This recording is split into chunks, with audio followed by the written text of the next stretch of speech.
life in 3 dimensions got me bent and got me twisted. I know I done said a lot, but I should probably stop pretending. I don't really hold the key and I can't really push a button. I just step up to the mic and try my very best to bust it, but I ran out of breath. It's tight in my chest, my feet just might fail. I can't stand the pressure. What's going on, everyone? Welcome back to Racially Speaking. I'm your host, David Phipps, and joining me 2 times in a row, that's a record, as of late at least. It is.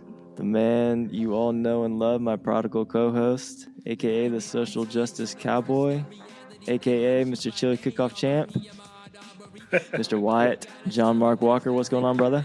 What's up, everyone? What's up, David? How you doing? I'm good, man. So, 5 weeks out now. Yeah, the countdown 5 is weeks on. out. Yeah. Listeners, if you haven't listened to the last episode, John Mark made his formal announcement. A baby is coming. Baby is coming, baby number 4 in 5 weeks and counting now. Yeah. Yep. So how you feeling? Very exciting. I feel good. Still feel ready. I feel the most ready, even though there's a lot to be done around the house. I'm sitting in our little family room with all the toys, and it is a total mess, but we'll bring a baby into the chaos, and the baby won't know we're judge, right? So yeah, I mean, it'll be her house. So I feel good. I wouldn't think she would, but you never know. You never know. She might be the most judgmental. Yeah. Do you and Meg clean up every night? No. Or never clean up, or somewhere in between? Somewhere in between. I do not have energy for. I wish I did, but I don't know how people do it. Hold down a job, take care of your family, and clean up. It's just like, yeah. Do you guys? I know everyone does household chores differently, but are you? So how me and Caitlin do laundry is because our laundry's in the basement, and so she doesn't like coming down to the basement. It's scary. As you can see. It is? Yeah. The basement is... Wait, your basement's not scary. I've been to your basement. Yeah, I know. It's finished. Well, you can talk to her. It's like quasi-finished. It's like... You had me sleep down there. I slept in the basement. Yeah, but it wasn't scary. It floods every 8 to 9 months. Oh, really? Yeah, that's a little scary. It wasn't flooded when you were sleeping there, right? Especially if you read a certain story in the Bible.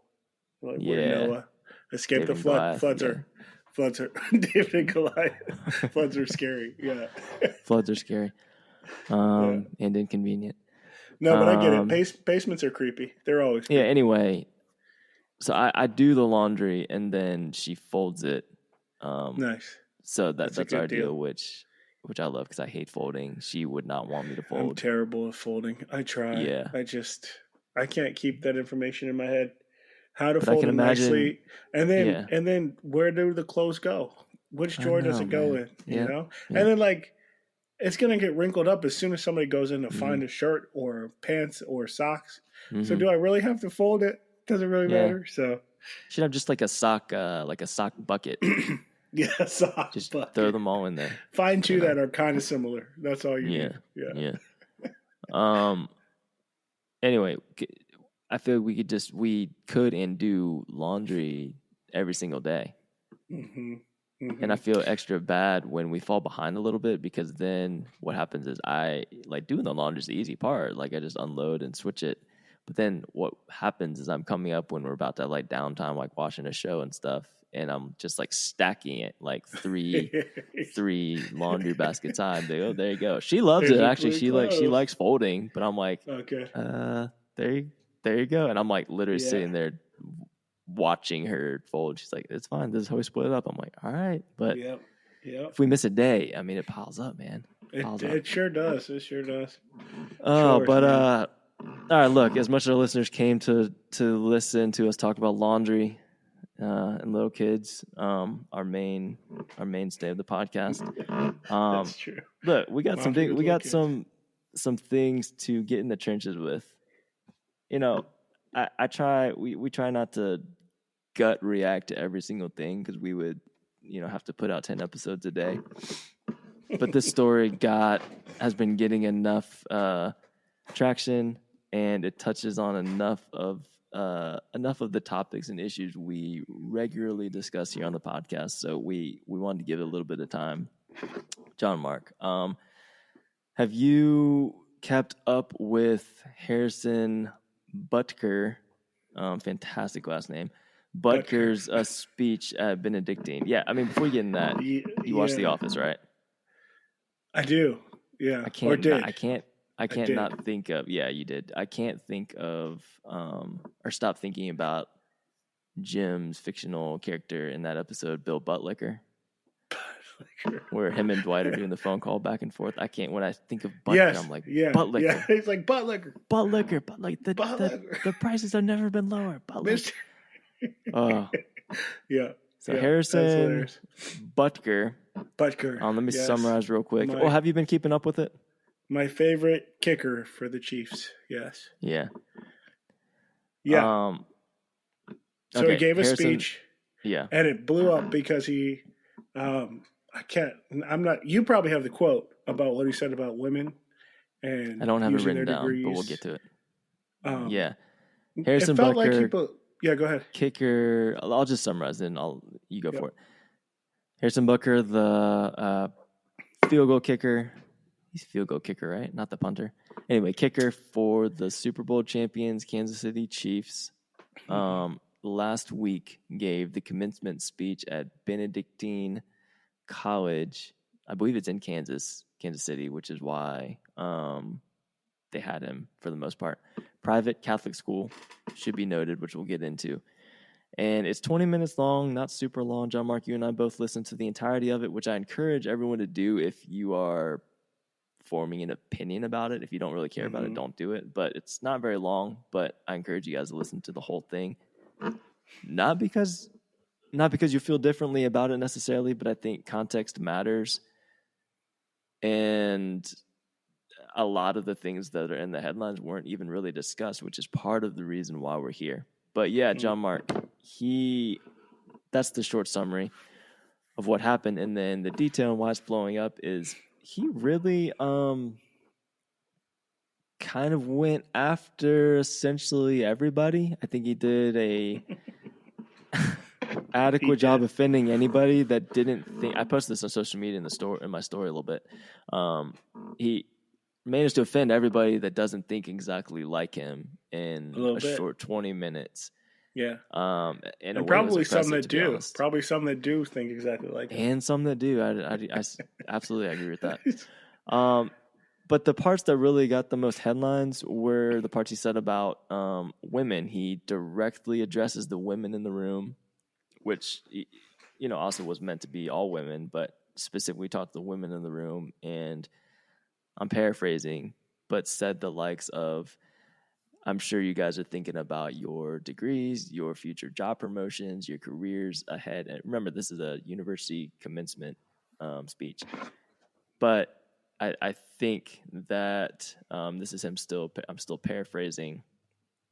But I think it's trying to empower them by not empowering them, but saying, I think we can all acknowledge, or many of you can acknowledge, like my wife, that your most important role in your life will be homemaker. And then references his wife and saying, her literally saying, I think she would say her life actually really truly started once we started having kids, and she became the primary homemaker. And just encourage the women to not believe the lies that are being fed to them by culture, and that their main purpose in life was to be a homemaker. That obviously, for obvious reasons, got a lot of traction, a lot of pushback, said a slew of other things. But that's been, I think, the main things that at least my algorithm is showing is where a lot of the pushback has been. A lot to unpack here. We haven't even gotten to really the racial elements that I'm going to unpack in a few minutes. But John Mark, your kind of initial thoughts and reactions to having listened to that. Yeah, it was a little awkward. To say this. I think what he wanted to do was honor his wife in a moment and honor the job of being a mother and stay-at-home mother, homemaker, which is a very valuable job, right? I think for generations, that has kind of been both valued and looked down upon at the same time. Like, oh, all you do is stay home, but you need to do a good job of staying home, taking care of, household things, taking care of the family, make sure groceries, laundry, chores are done, right? So it's been both valued and devalued at the same time compared to a man going out and conquering the world and building. So it's this weird, I think, cultural conflict, I think, even internally for those who value that. But I think what he wanted to do, what he ended up saying in that context was he appreciated his wife and that she did that for them in their house. But it was weird because he tied it to women who got degrees and were like, they just had graduated. This was their commencement, right? So they just paid whatever, or their parents paid whatever to get this degree they worked so hard for. And he said, but you're going to throw it aside, most of you, because you want to be a wife and a mother, which is a great thing to be. But also, I think today, more so than any time in history, you don't have to pick one or the other. I think you truly can find a way to navigate both, especially if you do it with a husband who values your degree and your career as well as his own, right? And a husband who's willing to also be homemaker, dad, most important role being a father, right? So it was interesting. I know the camp, the group, the perspective he's coming from. And the interesting thing that I noticed was he got a standing ovation from the crowd. So he struck a note with them. But I'm sure there are women in the crowd who felt belittled by his comment, whether he meant to do that or not. So that's my take on that section. But I think racially speaking, right, earlier he made a comment about diversity, equity, and inclusion in his speech.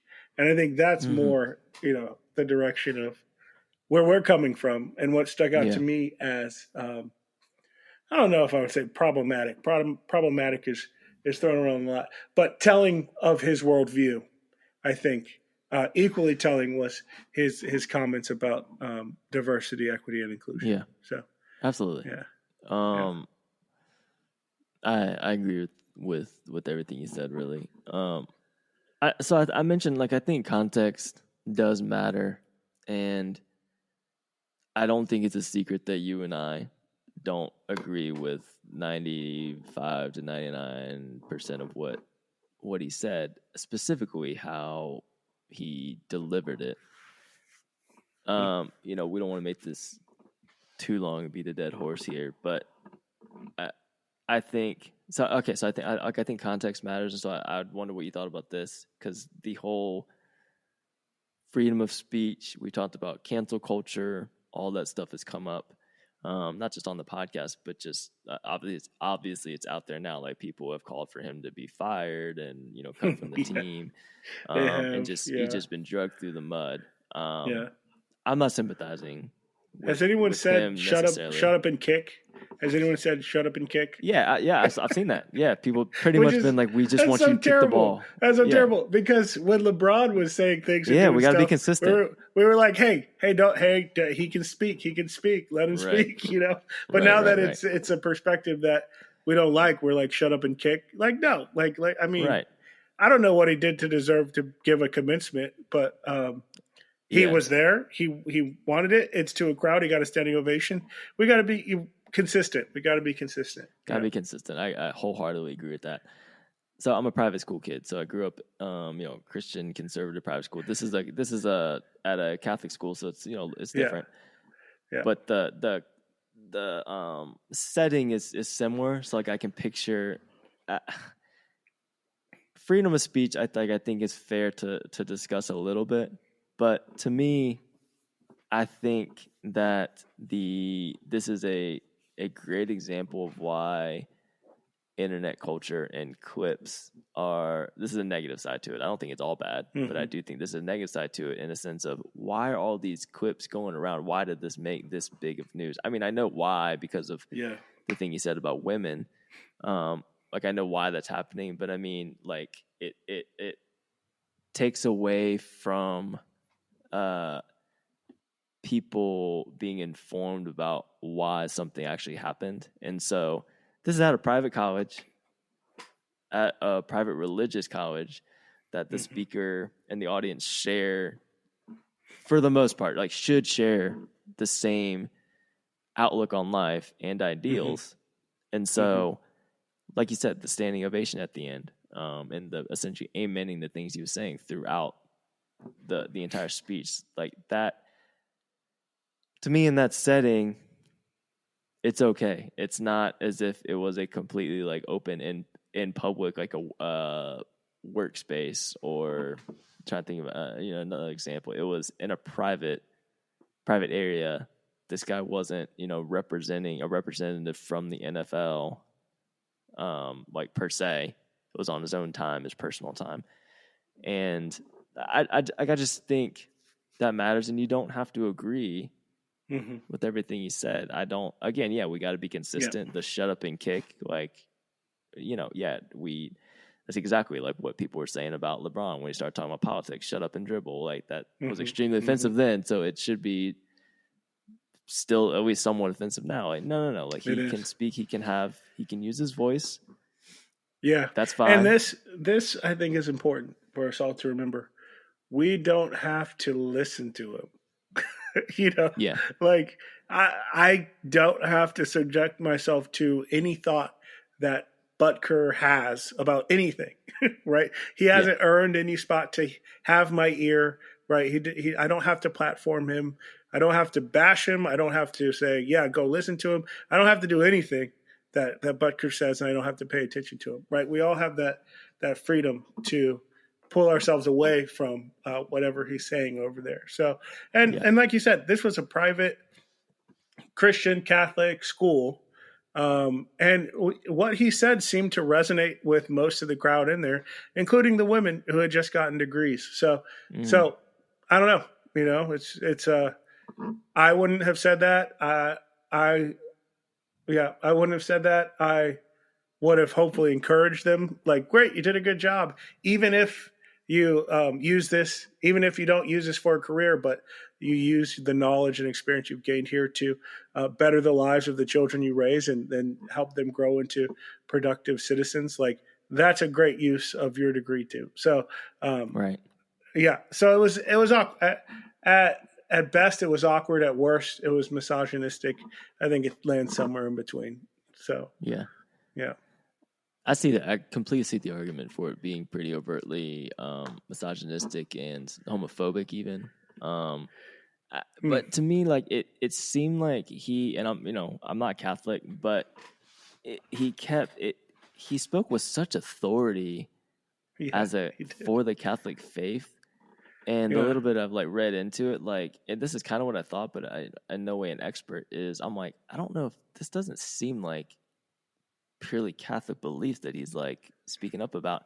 To me, it was just, again, listeners, go listen to the whole thing, but it seems like he was just showing how much he's really been formed by right-wing media, to be honest, and not Catholicism. Like, to me, no, a lot of the issues, yes, like the pro-life stuff, like, is very, classically, like, I think Catholic.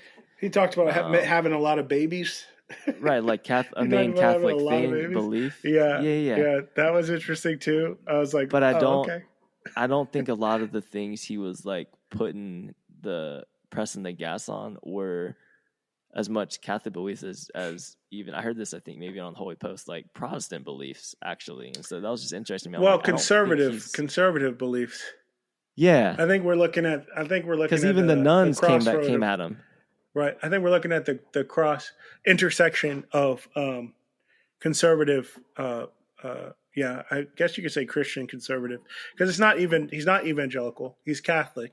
Right. But they have a lot of babies. The anti-diversity, equity, inclusion. Yeah. The highest calling of a woman is as a wife and mother. Those are all perspectives of right-leaning, conservative, Christian communities, and so I think that's where the intersection is.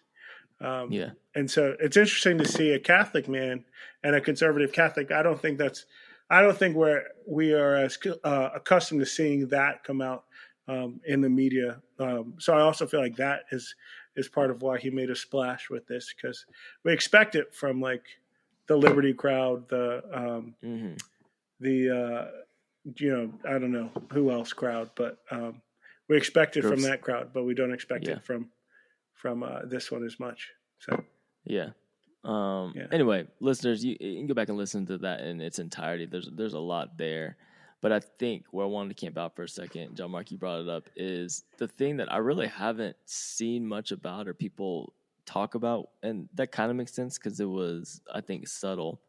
But I think this kind of even explains what we're talking about, which the thing that did, and like you said, John Mark, we are not beholden to him or have to listen.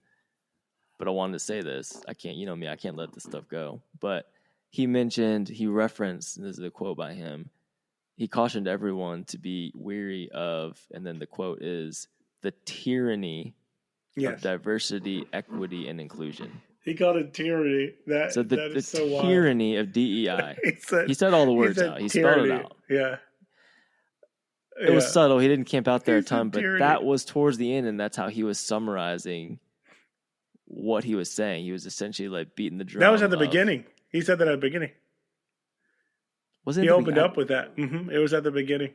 Early on in his talk. It was at the very beginning. Okay. Yeah, he said the tyranny of diversity. Anyway, it summarized what he was about to say then, and that just stuck out to me. I couldn't let it go the whole time. I was like, okay, that to me that was one of those. Okay, now you're showing us what you're about. So that's the thing. I think his call was to stand strong or stand firm and be strong against the influence of what he would see as the world. And I think part of that example was diversity, equity, inclusion, which is it's wild to me because from a Christian perspective, God created the world.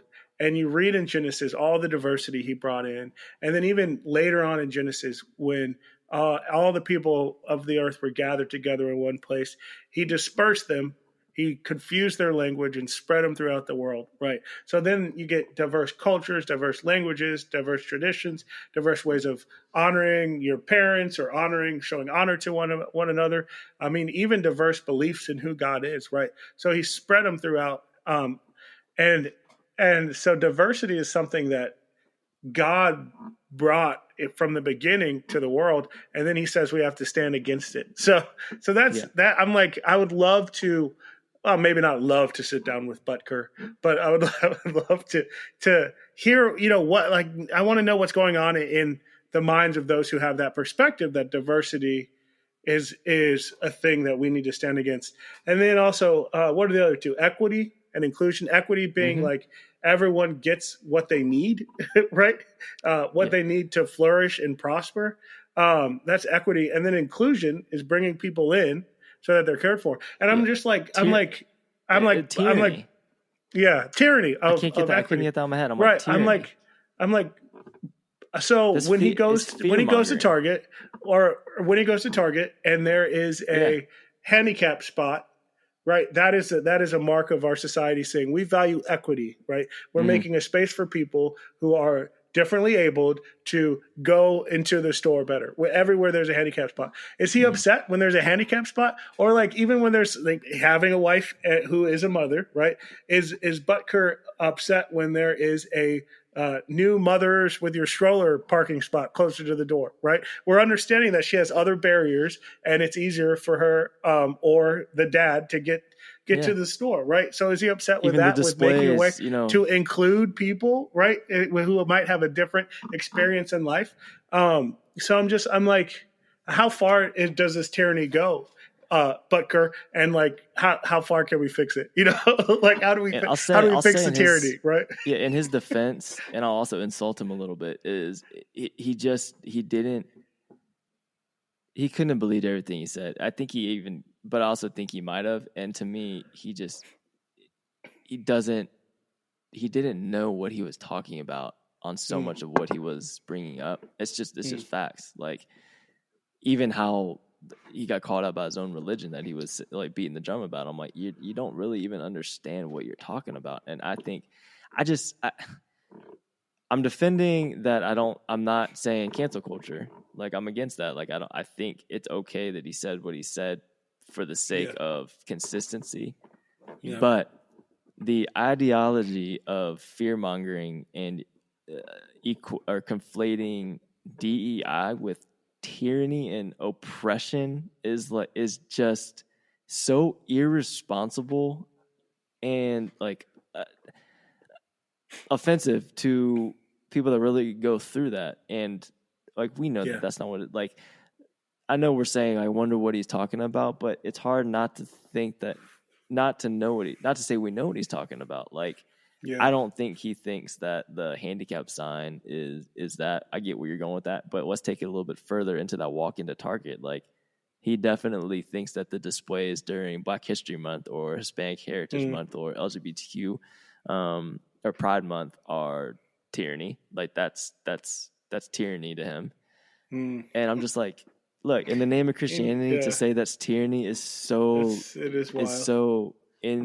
insensitive and I think offensive to so many people. When like, that's just essentially, you're just drawing your line in the sand, saying I'm a Christian, so like I can't be around anybody that essentially doesn't think exactly like I do all the time. I'm like, that is literally antithetical to what Scripture teaches. Like, that's bonkers to me. And I think that way of thinking is just what we keep trying to get away from, like even on this podcast, like talking about, but it keeps coming up it keeps rearing its face in these ways by people bringing it up, and all they do is reword it differently. Yeah. Like, all he's saying is, stay away from woke culture. Yeah. Right. Like, true. And then when another word gets policed by majority culture, then you got to come up with a different way to talk about it. And it's just, we see what's happening. I couldn't get that on my mind, because I'm like, I don't like that he said that, but I like even less that that's exactly what so many people think it is when we're bringing up stuff like DEI. And I don't think we're being too dramatic, because people are literally making laws to get rid of DEI everywhere. Like, getting it, like, essentially getting it away like it's tyranny. And we're I think pulling back. honestly We're pulling back fast great. from it. We are pulling back fast from conversation about diversity, and then equity and inclusion are like, I hardly ever hear those words used anymore. We did go. We as a society went really hard after it in the wake of George Floyd's murder, and I think that time was also heightened by Breonna Taylor and Ahmaud Arbery's murders also. So we went really hard after it, and this feels like a little bit of a, I guess, backlash against it. So it's interesting. The other thing is, I mean, and we've said this before, at least I've said it before, the DEI initiatives of that season were not perfect. They were far from perfect. There's some weird stuff that happens in the name of DEI. So I understand that that people would want to stop it, shut it down, but I think we don't need to get rid of the good when we're tossing out the bad. Like, there are some quality things. Some things were exposed about how we care for each other in our country, that racism is still an issue, that prejudice is still an issue, that we still have to grow in valuing others, right? And I think that if we are mature adults in our society, then we'll be able to take what is good about diversity, equity, and inclusion and continue to push that forward in all areas of our society, and leave behind what is amateur, what is immature, what is not good. But when someone comes up and says the tyranny of diversity, equity, and inclusion, it feels like it's too simplistic. It feels like an immature view of reality, like only good, only bad. But like all things in life, it is both. There's both good and bad in diversity, equity, and inclusion initiatives. So a mature adult looks for the good. So I think it's I think what bothered me, if I'm honest, is that him saying that put words to how I know so many people feel, and it's not people that can just purely be ignored. Like, I know we're saying we don't need to we have the freedom to not listen to like Harrison Butker and people like him, but if it's people that are actually running the country and calling the shots, like it actually does matter somewhat. And like he is emboldening people to make that a reality for us, for people to make it a reality in our country, to be okay with believing that. Like anything that is bringing up change or bringing up like equity and inclusion like, where are we? Like, making that synonymous to tyranny is so deeply problematic and ridiculous that you could disagree with 99% of a DEI policy that someone makes up, but to call it tyranny is taking it to a different level. It's like, do you know what? Define tyranny for me. Like, that's what I say to them. Like, what are you talking about? It's just that is. Oh my From God, the that's black crazy and white thinking to the making things tyrannical that are not. It feels very much like it's a little like a child. He's like, the world is big and scary. And I'm like, I don't know when the world is so big and scary. Like, save me from diversity. Like, my kids feel like they're under tyranny when I make them share something. Yes, like, yes, exactly. Like. It's immature. It's an immature worldview. Yeah. Yeah. But I also don't think he needs to be fired if he's a good kicker. Keep kicking. Yeah. You know? And if more conservative universities want to invite him to speak at commencement, I'm like, he's carved out a post. Yeah, he's carved out the side side hustle for sure. He's a good orator. I listened to the whole thing, and he was able to speak. I've heard way worse at many graduations that's true. Than that guy. I mean, I don't know if I agree. I think the main point of his message is Christians need to stand firm against evil things in this world. I just think he needs to wipe his glasses to see what's actually evil and what's not. I think he needs a little bit of a view shift. Maybe I'm too callous, to what's evil and what's not. Maybe I'm too callous, but I could not take it seriously when he started crying, talking about his wife. I'm not shaming a grown man for crying in any way. He got very I emotional. was just like, this is. I think it was genuine too. I don't think he was planning it, but I'm just like, you crying at one of the most offensive parts of your speech is on another level. Well, it depends on who you are. If it was offensive, it depends on who you are. The thing that irks me the most about that particular part is,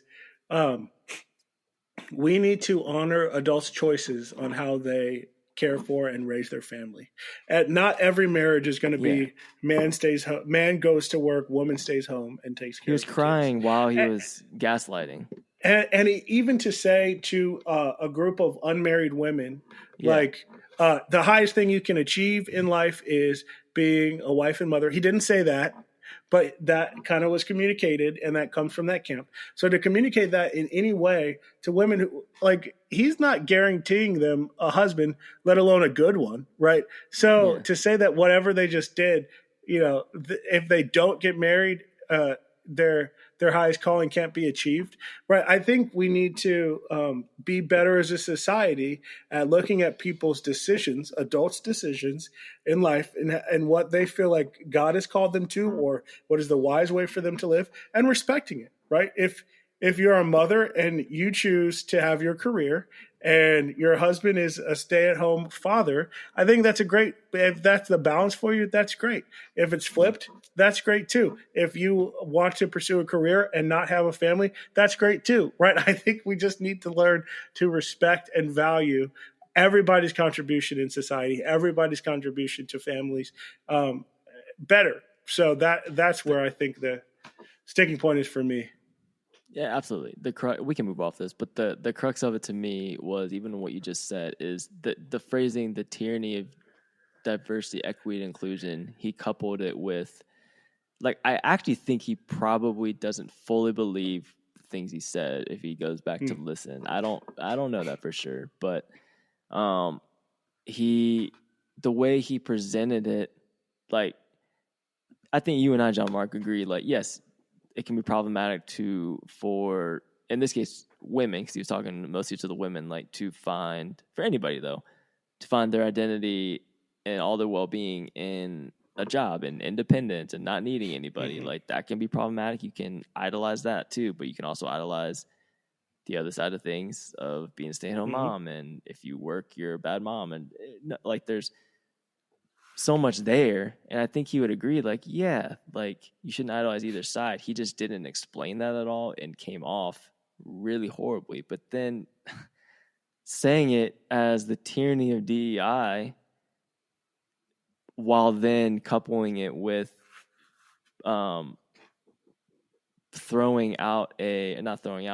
lumping everything over the women in the room with a classically historical tyrannical worldview, is like, he just missed it so badly. And like I said, like, I just don't feel like he knows what he's talking about. Like, to say something and be that ignorant of, wait, you're kind of erring on the side of going back to the good old days where women had no rights. Like, you're much more adjacent to that way of thinking and how you're talking up there, man. And like, I'm just like, you can't really think this, right? Like, so to me, I'm just like, to use the word tyranny, I'm just like, dude, that is so ignorant. It's kind of like going back to the 1830s, but without all the racism and misogyny. Nice. Yeah. All right. Well, we're gonna leave that there a little bit, and transition to this next part. So I thought this would be a good conversation follow up from other conversations we've had, John Mark. But we brought up, we talked about cancel culture extensively. We're not gonna try and repeat too much, but I think this is an interesting time we're in, culturally, politically, whatever, but then even just with this topic. So Butker, and then this other story we're going to get to in a second. So like we said, to summarize, a lot of people are calling for Harrison Butker to be fired, to be let go by the NFL, the chief, blah, blah, blah, for speaking his mind, all that kind of stuff. I mean, I wouldn't hire him. I wouldn't, but I don't think he should be fired. Sure. They've had players, some of his players have, I think even Patrick Mahomes said, whatever, he can speak his mind, he's fine. All that kind of thing, which there's tons of irony there. Like, speaking of DEI, his own quarterback's the face of the league, black player. Anyway. But was he a diversity hire? Anyway, that's off topic. No, he wasn't.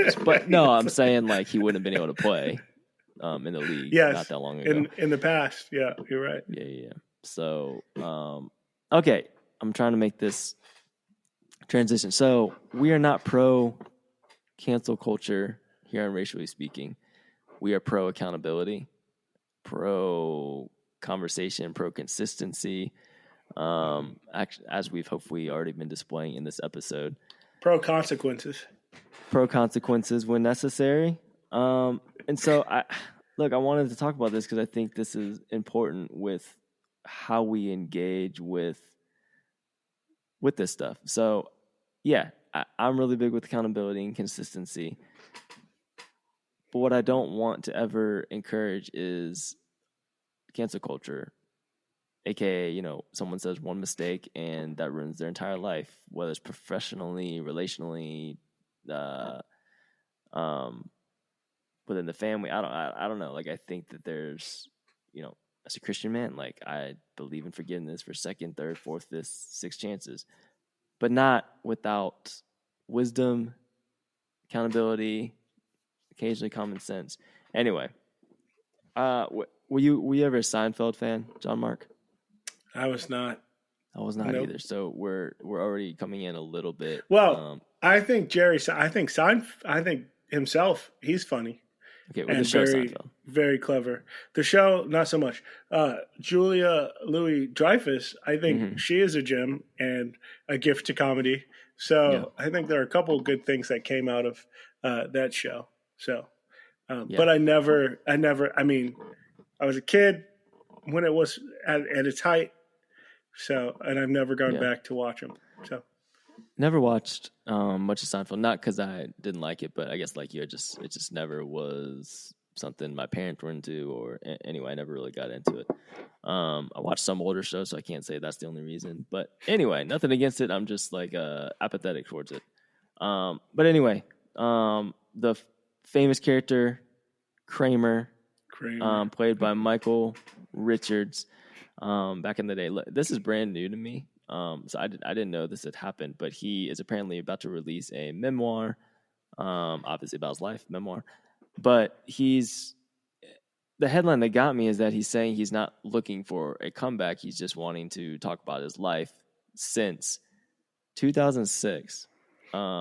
He was at a comedy club. It's called Laugh Out Loud. I can't remember what it's called. Laugh Factory. And it's online. I'm not going to play audio. It's very, very, very, very explicit. And you can go find it if you want, listeners. But it's 3 minutes, at least the video I found, of him at the Laugh Factory doing a stand-up routine. And he just loses it. He's getting heckled by somebody. I'm not sure why or what the context is exactly. And he just unleashes one of the most racist tirades I've ever seen. Yeah. Inward after inward after inward, trying. But the N-word is lazy. That is like the lowest level. I mean, it is extreme racism, but that's like the lowest level. He said something that was so offensive about some time ago you would be killed. And he said it. Yeah. Trigger warning if you go and try and find it. It is very dark, very racist. But he dug into the racist bag and pulled out something nasty and threw it out there. It's not that type of phrase felt very intentional. Felt something that came from someplace dark and deep within.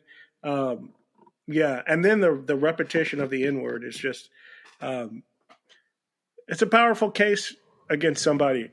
And what's inside coming out. Yeah. I think we're doing an okay job of summarizing it. Yeah. It's tough to summarize it, but we're doing this because 17 years ago. Okay. So, isn't that 17 years ago? No. 2006. I'm bad at math. 18. Whatever. 2006. 18. 18 years ago. It's a whole adult lifetime ago.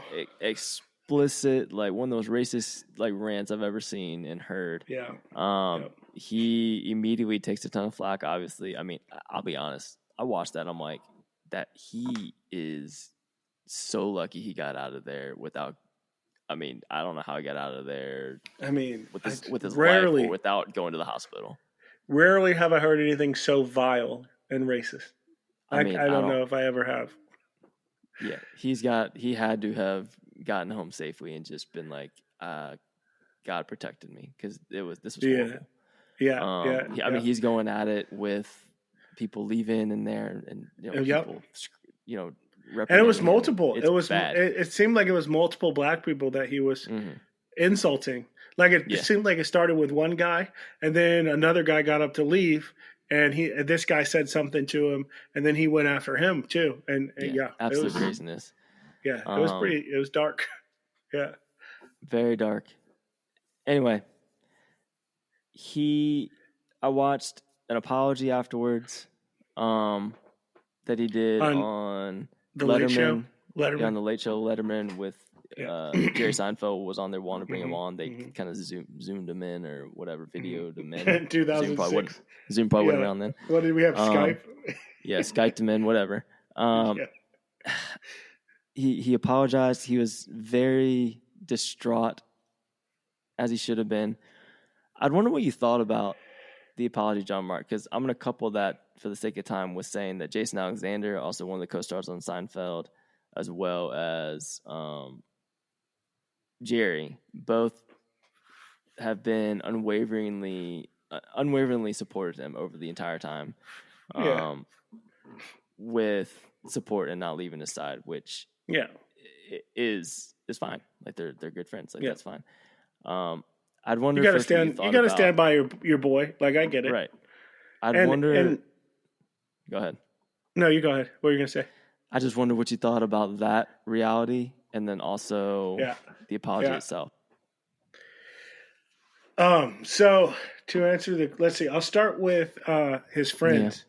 So you got to stand by your boy, right? They were friends for so long. They worked together for so long.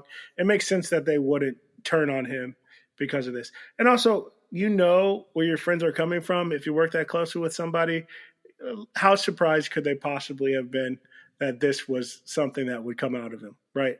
The world of comedy is dark. They're always pushing the boundaries of what is allowable in society, right? What is, I don't know, couth? What's the word you would use? Whatever word. But so I imagine they knew this part of. Yeah. I got to call him Kramer because I don't know his real name. They knew this. Hold on, let me interrupt. Right? I think that changes a lot. I'm not gonna, I don't know if I agree with that in a sense of. Yeah. I don't think they. It's just an interesting conversation, which is why I want to talk about it. But like sticking by your friend, I just think is it? I don't. Like, I'm not saying I think they shouldn't, but I don't know if I think. Well, I don't know if I think. I think it looks different. Weren't surprised. You know what I'm saying? Yeah. I don't know. Like, really. They might have been. You're right. They might have been. And I think one of my thoughts is along the lines of surprise. I think Kramer himself might have been surprised at what came out of his mouth. Because even in his apology, he had the hardest time in that. If you watch the video of him apologizing on Letterman, he didn't really say, "I'm sorry that I said that."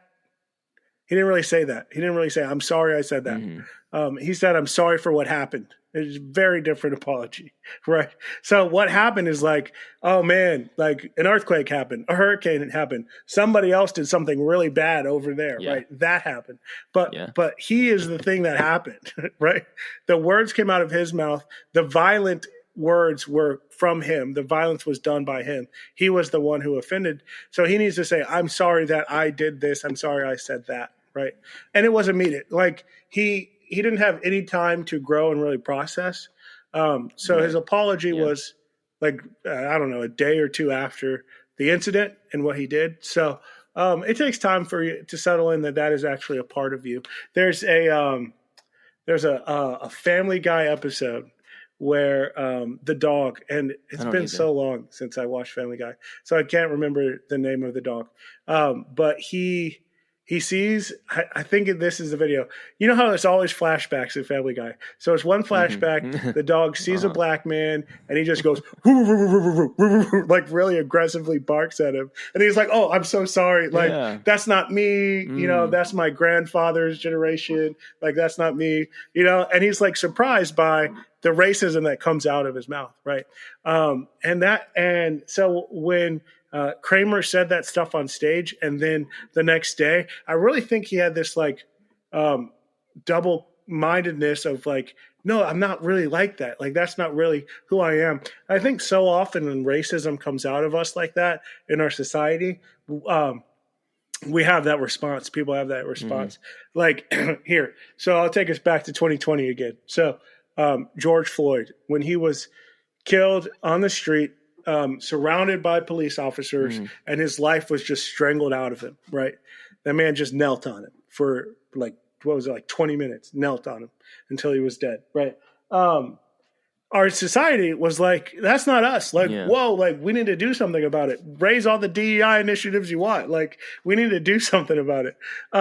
But that is us. That came from us. That is America. That's a picture of who we are. I think Uncle Sam got a real good look in the mirror that day, and that's why we responded that way. We moments like that show what's in our heart, the darkness that's within our hearts or within our communities, and it shows that we have so much work to do in how we see others and how we can care for others, how we value others, and then also how we hate others and label others and have prejudice for others. We've got stuff to work out. So I don't know what's happened in Kramer's life, the actor's life, since in the past 20 years. But just like us, if he hasn't done some serious work and reflection on why those things came to mind, why he thought those things should come out of his mouth, then do we to what extent can we bring him back? If he doesn't address the offense again, then how much of a platform should we afford him? And the same thing for us. If we're going to go back on all our DEI initiatives, then it's just going to happen again in 20 years. It's still there. If we haven't learned and can continue to address the fault, it's just going to continue to grow. I've never seen something like this from Kramer. Not just from him, but like I've never seen something like that from anybody on both sides. So like it was one of the most like offensive, like racist rants like I've certainly ever seen. Like it was, I mean, reprehensible. Yeah, I bet. Like it. So bad. I just like this is. It was hard to listen to. Yeah. I didn't see anything about him being like intoxicated or anything. I'm like, he's out of his mind. This is crazy. But then I also, in the apology, could not, and even like I saw some other like side like there's a conversation I think I sent it to you that he has with Jerry. He seems genuinely like he even says some like things that typically are like that's shallow, that's not real, that's not authentic. But it's like, oh man, like it's you're saying it in such a genuine way that I'm like, man, I do believe. Yeah. Like part of me is like, I do believe you are deeply, deeply, deeply sorry, and you understand how terrible this was. But I'm torn, obviously, because, and I'm not the forgiveness police. Like it's not like it's up to me. But personally, I'm just like torn because I'm like, man, he seems so genuinely apologetic. Like I believe him. Like because I think he even said the phrase like, I can't believe this happened because I'm not racist. Like that's the crazy thing. Usually when people say that, it's like, okay, like, yeah, blah, blah, blah. I don't have a racist bone in my body type thing. Right. Well, but like the way he said it was like, just like evidence points otherwise. You really are shocked. Like like the level of shock that he felt about that happened to him was like, I didn't feel like he was skirting around it either. But at the same time, I'm like, this is so bad that. Not racist people don't. Right. Not racist so like, people don't have those thoughts. Don't come into their minds. Yeah. You know, like that was inside of him. Yeah. That level of I don't know. That type of racism was inside of him, and that's something he needs to wrestle with. Like, doesn't mean he's completely racist, like to the bone. That he'll never have a friend of color. No, obviously not. I mean, even some terrible racist like. Slave owners slept with their slaves. So like they showed some kind of something for them. You know what I mean? So like you can have people around you that you're racist towards. It doesn't mean you're not racist. So he might have friends. He might have people in his life. He might think he's not. But then on the other side, who was it? The what is his name? I can't think of his name. Brian Just Mercy, the author of Just Mercy, the lawyer. You know what I'm talking about? Brian Steven. He said the thing about not being defined by the worst moment of your life, like your worst decision shouldn't define you. I think that's true for him too. I don't think he's some kind of everyday Klansman. I want nobody brown around me. Like I'm sure he's kind, caring for people of color in everyday life. But he also needs to figure out where this came from. I also genuinely believe that he doesn't, at this point in his life, care about making a comeback. I could be wrong. Maybe I'm not. Like I think he's just doing a book and it's whatever. But to me, I don't think so either. Right. To me, he's. I mean, this was a 20-year hit on his career. He was at the height of his career, and I think there's a way for it to affect him the rest of his life, like it has, without it being he's not canceled. Back. Shame. He's the worst person that ever walked the planet. Like I don't think that's the answer, but I do think that incident is going to stay with him. I'm not saying it should, but I think it also is understandable that it, that it would. And I think the conversation of it caused me to do some self-reflection of. The whole sticking with your boy through it all. I'm not advocating. I'm really not. Like, please don't mishear me, anybody listening. But like, the way, so for friends to stick with him through all that time, especially early on, like just the phrases of, well, to me that can be detrimental to progress and growth sometimes. Just the phrase of like, oh, well, they're my friend, or I know my friend, like I'm with them every day. I do. They would never do that, or like I know they did. Yeah, I know they didn't mean that, and like, yeah, like you make excuses for them, and those excuses and the phrase get like, in the you know, way I know of their their heart. actual They processing didn't for really their mean good that to thing. grow as a person. To me, I have trouble separating that. Like, okay, I get it. Like, I have friends. Like, I don't want to not have like to just jump ship or tell someone to jump ship. But where's the line of helping hold them accountable publicly if something was done publicly? Do you know what I'm saying? Like, I'm not saying we're privy to all their personal relationship conversations, but this happens on such a public scale. I'm like, well, that can be detrimental, in my opinion, to other people. We also saw we saw the videos of them reacting pretty quickly after. So these you know, so it's not like those guys had time to process either. What would be a good public response to what their friend and colleague had just said, right? So I wonder what Jerry Seinfeld would say now, you know, in the wake of the 20 years that have happened since, right? So, but then also like, when you hold a platform, you're held to a higher standard because you have a platform, right? So you could lose this thing that you've built, and it's okay if you lost it. Like, that's not being canceled. I think being canceled is the ultimate cancellation is you're dead, you're unalived, right? But like being deplatformed, that's not really canceled. You can still go and stand on a soapbox. It's just nobody wants to listen to you. Right. So you're not actually canceled. You can still try it. You can pay money to get back on stage or whatever. Right. It's just not the same for you. Right. And I would say those are consequences, not canceling. And consequences happen when you say things that come out. And they especially continue to happen, you're living in that consequence. A way to get out of it is to do the work of reconciliation, of apologizing, of saying, I see what I did. I'm beginning to understand how it hurt you. I'm going to continue to work towards growth, right? So this happened to me in college. I lived in a house with a bunch of dudes. There was like 8 of us in this one house. So it was, you know, smelly, kind of dirty house. But we had one TV, and then we had my Wii set up. And we had Mario Kart. And so it was one random night I was playing Mario Kart, and there was this new transfer student, and she was playing Mario Kart with me. And she transferred from a big state in the South. And I beat her. I'm good at Mario Kart. And I won because that's what John Mark does in Mario Kart. And she got mad because I hit her with like a green shell right before she was about to win. And she said, "You black." She said, and then one of my roommates from the other room, and all my roommates were white. This is important. She was white. My roommates are white. I'm black. She said, "You black," and then she stopped. She said, "You black," and one of my roommates from behind us heard it, and they're like, "Oh, are you making racist jokes?" And without missing a beat, I was like, "That wasn't a joke," and I like looked at her. And that was the end of Mario Kart for the night, and she left.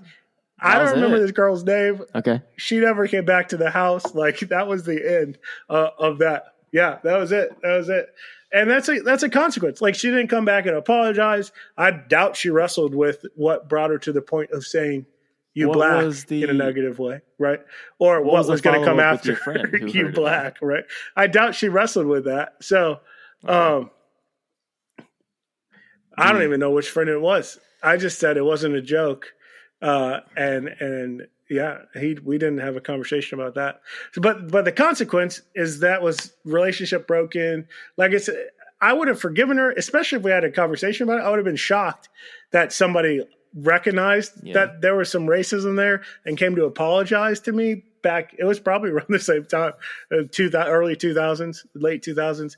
I would have been surprised, but knowing myself, you know, I would have forgiven. There's forgiveness there, right? So humility, apologizing, recognizing what you did was wrong, asking how you can repair it. Those things are all important for getting back to a point where we can be in a relationship, in a good that's a relationship. Good example. So I was gonna say, like, what would your thoughts be if, let's say, Jerry Seinfeld and or Jason Alexander would have, unfriended, stop being friends with Kramer, and like did the opposite. Like, we're just kind of like, I can't believe this came out of my friend. I can't, like, I don't, like, they probably wouldn't have been as calculated and said all this, but like, what if they were like, man, they deserted him in solidarity for the black community, or maybe they have, way more black friends than we would imagine they have. You know what I mean? Like, for good reasons. I'm not saying like just for personal gain. Yeah. I'm just saying, like, what would your... Yeah. I mean, I've seen enough of Jerry Seinfeld's show that he did with all the different celebrities that I know he did. Imagine it was, though. Is not too deep. So, I guess what I'm asking, so I don't think is there like in solidarity for the black community? Yeah, imagine it was. Is there merit to not sticking with him through all that? I'm genuinely just wondering. Yeah. I mean, absolutely. If that had been their response, I think that would be an appropriate response too. I think. I don't want to say whatever helps you sleep at night. That's such a lame thing to say. But honestly, when you look at yourself in your life and you consider, what are my morals? What do I stand for? What crosses my lines? What will I not continue to walk with you through? And if one of my friends gets on stage and has a racist rant against, or a sexist rant, or a homophobic rant, or you name it, I need to do the process, the internal work of saying, this is my friend. I have significant invested in this relationship, but he's done this thing. How does that affect my relationship? Can I continue to publicly say, yeah, we're buddies? Or do I need to say, we were friends. This affects my relationship now. We can't continue the same until he does some work to grow and change. So I think, saying we're going to put that type of working relationship / personal friendship on pause, on hiatus. We're going to take a break. I think that's completely appropriate to do in the wake of something like this. What do you think? What are your thoughts on that? Yeah, that's good.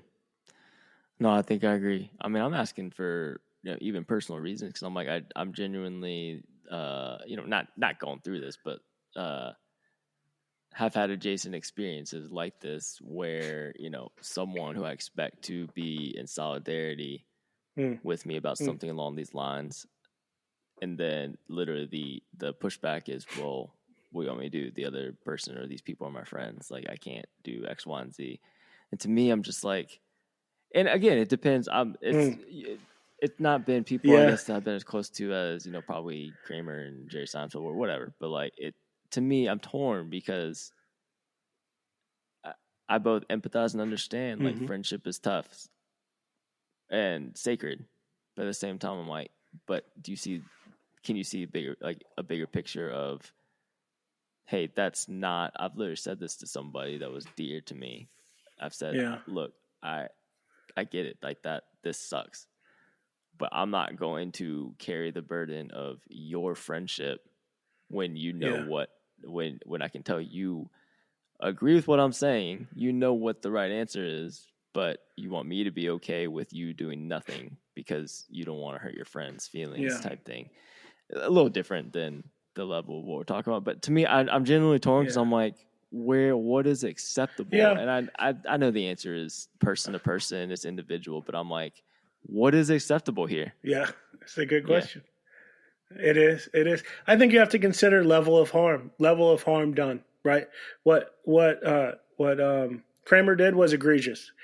I haven't heard something that bad. I also think the cell phones were getting to a point where you have that recording. I think TMZ was at a point where they needed that type of recording. A lot of stuff came together that he was a life lesson to lots of people, lots of public figures. I'm sure stuff like that was said in rooms that weren't recorded. But more to what you're talking about. there's different levels of offense, right? And I think people need to consider how bad was the act, how often does it happen, how is this affecting my personal life, right? But then ultimately, I think it comes down to this too, like, what is their relationship with the person who is offended, the one who might be hurt or attacked, right? So, like, if somebody does something to my brother, if a friend of mine physically attacks my brother, like tries to kill him, that's good. Am I going to be that person's friend anymore? You know, so like going as believers, family of Christ, we're brothers and sisters in Christ, right? Racism, you throw that in the mix. Are you going to be friends with a racist, with somebody who speaks so poorly and badly of your brothers and sisters? Like, is this really how we care for people, right? You know, like. Well, I think a lot.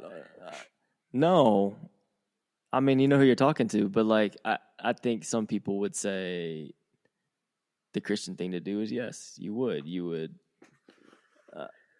pray for and apologize and forgive. Yeah, Dylan Roof. They do. I'm not sure that what they love. People love that happened. Well, I'm not sure.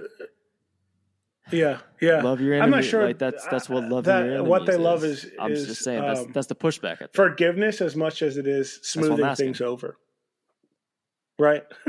Where forgiveness is, I'm not going to hold you to what you've done. I'm not going to harbor the weight and the hate and the pain and hold that against you. Where smoothing it over is like, okay, so I forgive you. We're just going to let it go in the past. That's smoothing it over. Forgiveness is there's still something that needs to be paid for. There's still a debt of pain that somebody needs to hold, right? And in Christ as believers, Christ is the one who takes that, right? So we understand that. But so there's a difference between smoothing it over and forgiveness. Yeah. I agree. I think I agree with that. Like with the stuff that's on video and politically motivated, the smoothing over is a better way to phrase that. I think that I also have been. This has turned into like a counseling session for me. I do genuinely think that the generation above us, a lot of them, I feel like, have a capacity for forgiveness that I can't understand. That seems just otherworldly to me at times. And what I mean is like, and I think that I can even probably come off, I don't say all this out loud, but disrespectful to people above me, especially people of color. And just how I think, not that I'm purposely being disrespectful, but for like, I can hear like somebody, black preacher or black speaker that I've heard like at conferences or church or something that, or have even met with that, give me examples of forgiveness and how they've exercised that, and people that like genuinely care about racism and combating it. I'm not talking about super right wing conservative people of color, but like, and at times hearing those stories of like forgiveness, have my heart being in such a place that's like writing it off as like, that's just, you're the older generation, or that's a nice cute story, but like you're not informed anymore, or that can be my natural pushback. And like I genuinely think that there's like a level of it that sometimes I just genuinely don't understand. Sure, are there some people that like just really aren't doing enough work and aren't leaning into the reality of the situation? Sure, but some I think are just like so much wiser than me that I'm just like, man, I can't even imagine getting in that spot. But I think I tend to discount what somebody in an older generation has been through, that I just can't wrap my mind around sometimes. That'd be my only pushback to what you're saying of like this. Yeah, it's so. I completely agree with your analogy with your brother and whatnot, but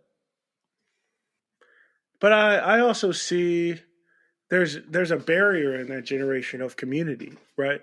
So it's like, and I think there's some wisdom to that. Like, I'm not going to hold mm-hmm. these. You're not the evilest evil ever. I'm not going to, slander you. I'm not going to bash you. I'm not going to, hold your feet to the fire, because God doesn't do that for me, for my sins, right? So I'm not going to harbor this internally, but I'm also not going to let you come and sit around my dinner table, right? So there's a break in community there, which I think also comes with wisdom, right? Well, look, here's the example. Yeah, I think there's wisdom there as to how close I let you get when I'm holding out forgiveness, but you're not coming to it and accepting it, which would look like repentance. You're not acknowledging what you did. And here's we might get a little into the Bible here for a second, but I love the what Jesus did with Peter. When Jesus was on the cross, there was only one disciple that stayed by him, and it was John. Everybody else fled. And what Peter did was, I think, second worst to Judas, who betrayed him. Peter denied him 3 times. Right? He was asked 3 times, like, hey, aren't you Jesus's boy? Aren't you Jesus's buddy? Yeah. And Peter said, no. And then he said, like, basically, hell no, right? No. And then he swore, no. And then when Jesus came back, when he rose from the dead, he was with him, and he said, Peter, do you love me? And he said it 3 times, and he said, feed my sheep, right? He said it 3 times, the same amount of time that Peter denied him. So in Jesus forgiving him, he wasn't letting him forget what he did. He was acknowledging the offense, and then Peter carried that with him, that experience of Jesus acknowledging that you betrayed me 3 times, yet I'm going to let you, plant the church and lead the church, right? So forgiveness doesn't look like this. We forget what was done. It's just that I don't hold what was done against you. Like, and I know, but I'm not going to let that come between us, right? But to let it not come between us, it takes you coming to me and actually acknowledging what was done and repenting of it, and us talking about it and addressing it. And then we carry that forward. We continue to talk about it and address it, not in such a way that I shame you, but in such a way that it's like, look at what God has done between us, that we can be in this relationship together, right? And that's the forgiveness of Christ. That's the Christian forgiveness. And going back to, people who say racist things, people who harm others, if they're not brought to a point where they realize what they're done, or even it's just a posture of willingness to hear the harm of what they've done, then they're not ready to step into the forgiveness that somebody who's hurt, who follows Christ, can offer. Right. So, yeah. Off the top of my head, like, I think one of the examples is one of my mentors. I had this conversation with them one time, and we were just talking about struggling with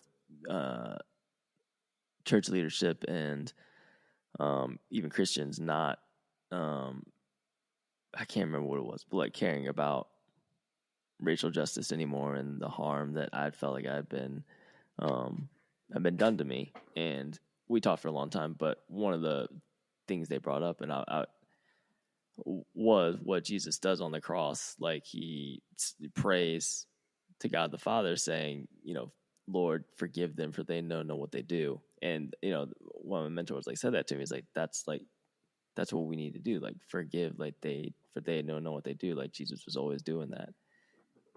And like I said, like, that's what I'm saying. Like, the not divide, but the disconnect that I felt like there was actually a little bit between us, because like I understand all that. Like, I've heard that so many times, I get it, but I just,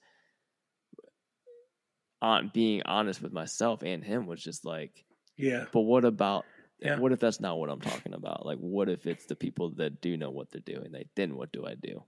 Type thing. And like, it's rhetorical, because I'm like, still forgive them, sure. Like, I don't know if we're talking about the same thing. So I just going back and forth with that. And I like those conversations, and also hate them. Like, I like it because I think it's good to flesh out, but I hate it because I'm like, I do want an answer, but I'm just like, I can't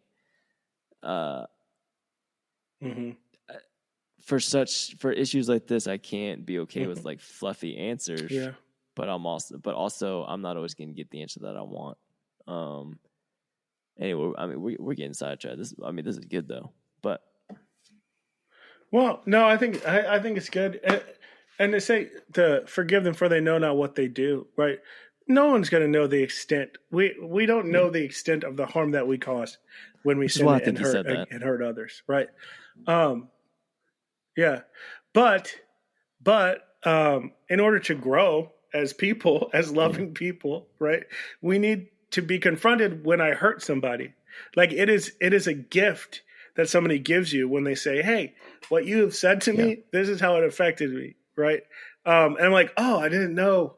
Like if I really didn't know, I don't want to hurt you like that. Thank you for telling me. I'm sorry. How can I help it be better? And then maybe I won't do it again in the next time to somebody else. Like I appreciate that when you bring this to me, how I've harmed you, right?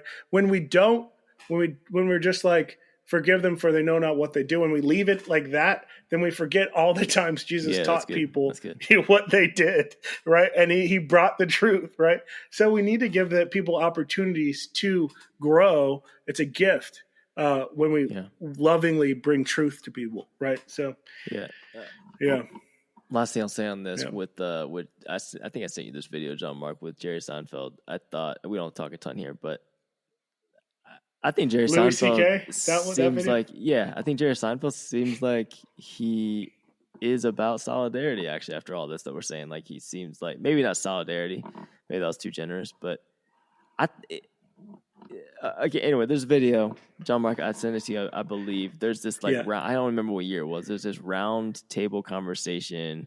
It's Jerry Seinfeld, Louis C.K., Ricky Gervais, Chris Rock, and Chris Rock. And they're having they're talking about comedy, I guess, like talking about all this stuff. And then again, the N-word comes up, which we could do a bunch of episodes on that of what the audacity for white people, especially white men, to feel like they want the right to say that. That video was so good. I feel like it's an object lesson in so many things about race relations, what's culturally appropriate and what's not. So because Chris Rock is like, he's talking about how Louis C.K. is black, right? So Chris Rock is giving Louis C.K. a black card, which like the black card only spreads as far as the person who gives it to you, right? So if your friend, if you have a black friend who says you're black and you can act black around them, you can only act black around them. Like you can't take it to a black community. You can't do that. They don't know you like that. It's not appropriate. You can't do that. So Chris Rock does that, and Louis C.K. says, "I'm an N-word." I was shocked when he said that, right? With a hard R. Hard R. I was shocked when he said that. And Chris Rock is just like laughing. I don't know what's going on inside Chris Rock in his head. Also, Chris Rock misses on some social cues because he I don't know. I think he's on the I think he's talked about it. He's on the spectrum. So he misses on some social cues. So I don't know. What's going on with Chris Rock. But big miss. Yeah, it was a big miss. And then they have this like moment where even Ricky Gervais says it, and I'm just like, no, the only one who doesn't say it is Jerry Seinfeld. And I don't know Ricky Gervais was the biggest problem to me. He looked too overjoyed that he could say it. Just start saying it. I'm just like, he did. Yeah. He was really bubbly and excited. He's like, "Oh, we're saying this. It's okay. We got the black man here who signed it off." It's like, no. And Jerry Seinfeld, his wisdom in there, knows what's funny and what's not. I don't know if he's an ally or not, but he didn't say it, and he was visibly uncomfortable with it. And he wanted to move on. He wanted to move on. He said, "I'm not. I don't think you can do that, and I'm not going to do that. Like you shouldn't be saying that." He was calling him out. And they can't, and they shouldn't. We can have the conversation about who can and who can't say the N-word. I think it's worth a good conversation. Ta-Nehisi Coates has a video on it that is out. That's really good about how he explains the context around words. And he even goes to say like he and his wife call each other, I don't know what love word he uses, but I call my wife my boo. Hey boo, she says, hey boo. If I go out there and I start calling a random woman boo, right? Context, we understand context. Context matters, right? And so with the N-word, if you're not a part of that group where it's okay to say it, where it's within the group, then we understand that for all these other words, but for the N-word, it's just such a charged word that people are like, why can't I say that? And then when you throw comedy on top, where you're already supposed to be sacrilegious and countercultural anyway, like it's just a recipe for people to try and push that envelope too. But that's still you can't go here.